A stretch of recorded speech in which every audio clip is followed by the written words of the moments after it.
Magandang gabi sa ating lahat. So ayan, welcome na naman sa ating daily routine content. At syempre, for today's video, hatid serye muna tayo dahil wala naman tayong pasok sa gabi. So eto, maghatid tayo. Ngayon lang tayo nag-coach ulit kasi muulan, may bagyo daw. So ayan, muli ingat-ingat sa atin. Sana wala tayong makitang na-disgrasya ngayon kasi mostly pagka mga ganito, ang dami natin nakikita na disgrasya. Kaya eto, biyahe na tayo. Let's go. When I told you to fall back, so can you come pick up your clothes? I had them folded. Meet me at the door. It's still open.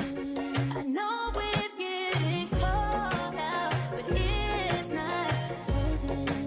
So come pick up your clothes. I had them folded.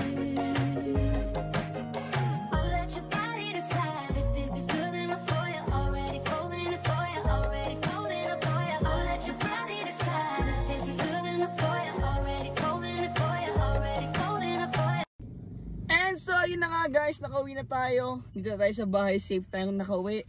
Ayun, again, maraming salamat po sa lahat ng sumusuporta pa rin sa atin at nanonood sa ating daily routine content, sa mga sumisilip.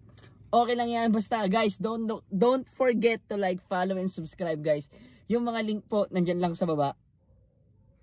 So ayun, paano? Bounce.